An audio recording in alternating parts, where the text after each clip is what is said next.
I'm Amy Walter. This is the Washington Week Extra, where we pick up online where we left off on air. The presidential election is over, but the clashes between the campaigns continued this week at a post-election review hosted at Harvard's Kennedy School of Government.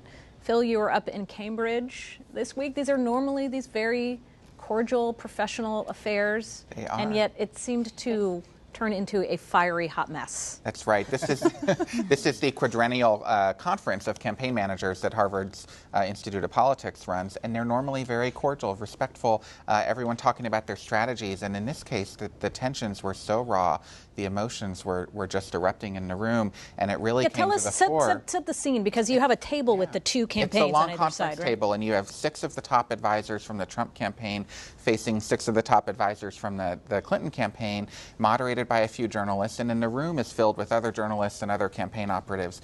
And we're sort of listening. It's a 3-hour discussion about the general election strategy, and it really came to a head when the subject of the campaign shakeup in the Trump campaign came up. This is when Steve Bannon, who had been the top executive at Breitbart News, took over as the chief executive of the Trump campaign, and Jen Palmieri, the communications director for Hillary Clinton, said, look, you know, this is a campaign that gave a platform and a voice to the alt-right, which is, of course, the kind of fringe conservative movement that's become a home for a lot of white supremacists and anti-Semites and really the ugliest aspects of our politics. And Kellyanne Conway just went at Palmieri and said, are you going to tell me to my face that I ran a campaign for white supremacists? And Palmieri said, yes, Kellyanne, you did. And it kind of devolved from there.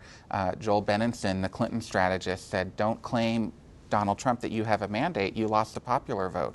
More Americans voted for Hillary Clinton than Donald Trump. Don't claim you have a mandate. And Kellyanne snapped back and said, we won, we won, we won.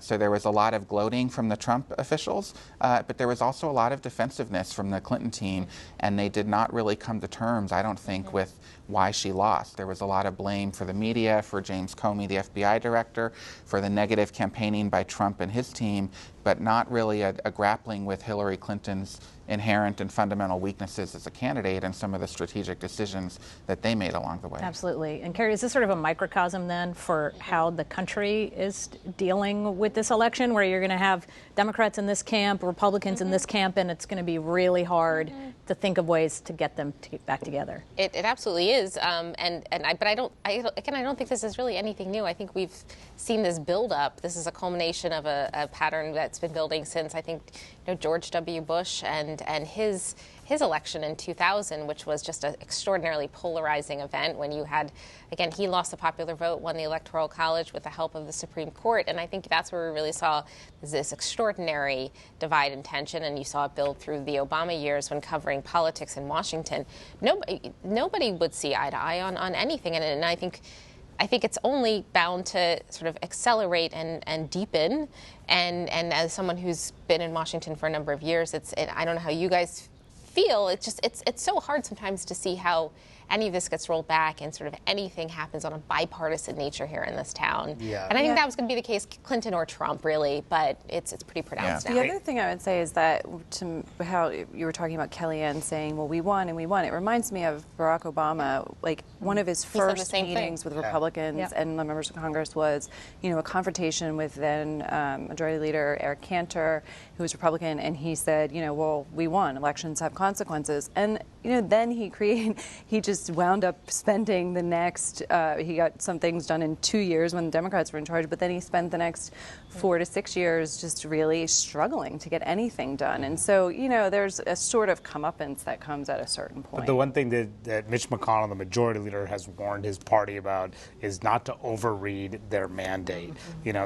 Because of the country being so divided and because of the fact that they still have a narrow majority in the Senate, things can certainly change very quickly, especially if they overreach and especially if they don't get a lot of things done that they promised and they start to blame each other, which we've seen happen time and again in one-party rule. So, things they may feel good right now, but it'll get tough. Well, isn't that what Democrats are counting on? And it seems that Pelosi's, the minority leader in the House, her entire strategy for 2018 is based on Republicans will overreach. Absolutely. And the first midterm of a new administration, it's historically difficult for the party in power. So they're hoping for that. But it will be so difficult, the map for the Democrats to get back into the majority, both in the House and the Senate. In the Senate in particular, more Democrats are up than Republicans, particularly in states like red states that Trump won overwhelmingly in the Senate. Senate states like North Dakota, Montana, Missouri, Indiana. It's in also swing states like Florida. So it's going to be difficult for Democrats to regain the majority. But they do believe that the worse that Trump does, the better that they do. The better that they do in there. Carol, I want to go to you, talk a little bit about, we saw Donald Trump on the campaign, actually he's not on the campaign trail, but it felt like he was on the campaign trail when he was in Ohio this week, once again using the media as his favorite punching bag. You used to be the president of the White House Correspondents Association. You're now, well, that was a year ago that you were in that July, position. yeah. Yes. Tell us what you think the relationship between Trump and the media is going to look like, and what expectations should we have? I think it's a huge open question, and there's so many contradictions in Donald Trump's approach to the media. You know, I've been at his rallies during the campaign where he's leading the crowd in this CNN sucks chant, and then saying in the next sentence, like, did you see Melania in her interview tonight, which was on CNN? And you know, he tells he bashed the New York Times as the failing New York Times, and then he has an interview with them and he calls them a world-class jewel. So you don't really know, but we know a couple of facts. One is that he does not have a protective pool, which is something that all presidents going back decades have had, which is a small group of reporters that goes everywhere with the president, mainly, schoolish as it sounds, to be there in case something catastrophic happened to the president or in the world, as we saw on 9/11, where it's what started out as a very routine trip to Sarasota, Florida, became this huge event, and the reason why it was able to be documented by an independent media was because there were actual reporters on the plane. Donald Trump flies with no reporters on his plane. That'll change, presumably, when he has Air Force One, which has a press cabin for those 13 reporters. So we know that. We know that he doesn't do a lot of press conferences. That's a bit of a shift. He doesn't allow press into his fundraisers. That's also a change. So there's a number of things that I think we're going to be pushing for, and it's not clear that we will get, and he has a lot of leeway to set the parameters for that. But at the same time, you know, there's a reason why their system is there, and once you get in that office, you might come to see things a little bit differently, because it creates sort of organization out of chaos, and you're not having a bunch of reporters. We don't live in a country where a bunch of reporters are chasing the presidential motorcade, because we're actually in the motorcade. And you know, you have a press right there that if you want to get your word out to the world, you can, like that, and go live. And the other thing is that, you know, if he wants to start off on a very adversarial note with reporters, we all have to write stories and broadcast news anyways. And, you know, we're going to do that and what are those stories saying? Are they informed by his administration and his senior officials based on what his policies are? Is there a whole narrative about his aggression towards the press? Does he want that distraction when he has this number of things to do? And so I think, to go back to where I started, it's just we don't know. But I think the most important thing for the reporters to do is to be unified in saying, these are the things we want, these are the things we're not going to give up on. Though, when you said, you know, you go to the media to get your word out instantly to the rest of the world, he's got Twitter. He can do, and he's used that. So is there any reason to think that maybe he doesn't just use Twitter as basically his outreach to the country?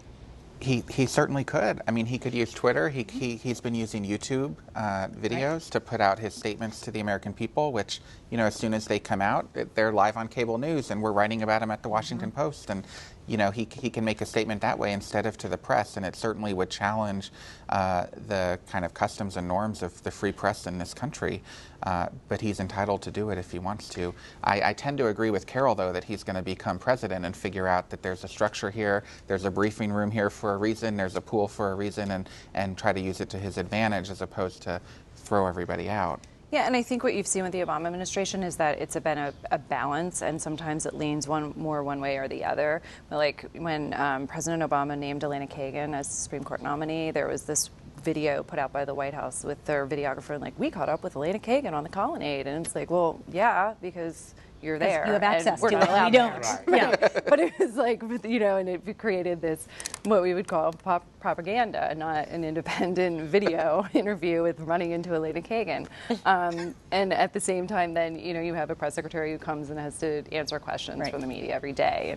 But there's a number of things that this administration could choose to do away with if they wanted to, but we'd write anyways, so. Is your expectation, Carrie, that it's just going to be adversarial throughout, or do you think that maybe he comes in, he's president, and things change a little bit?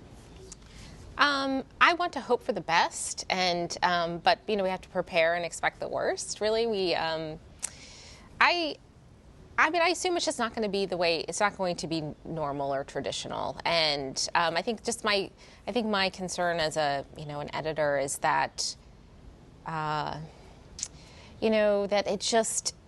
We don't necessarily need access to any building or any official, like Carol said, to do our jobs, and that's not the point.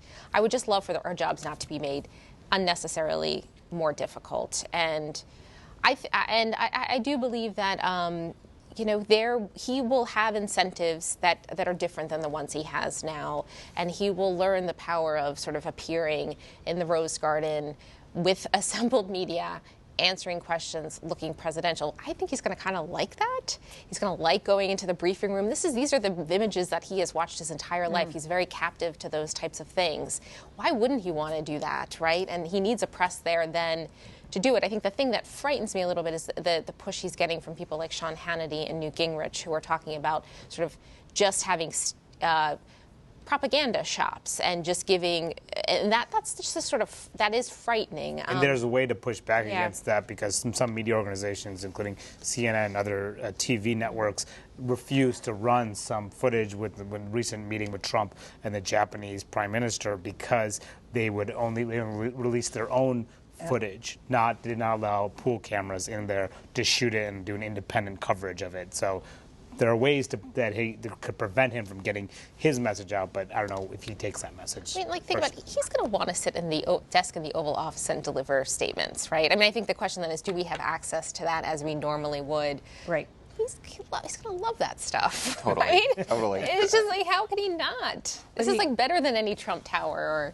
But he could do that. I mean, you've seen that structure. A network comes in, and because it's not a ready-to-go live place, the Oval, and it spend a whole day building the infrastructure to get the president live. And does he do that, or does he bring in his own videographer? There's a question like that. But I think that the key is for news organizations to decide what things really matter and to really stick to their guns on them, like the videos. And, to a certain extent, there's news organizations that won't run White House-produced photos of really significant events that the press has been shut out of. And that's one way in which I think there has to be a lot of cohesiveness among media organizations. That's the only power we have, and we have to stand up when one organization is blacklisted or pushed out.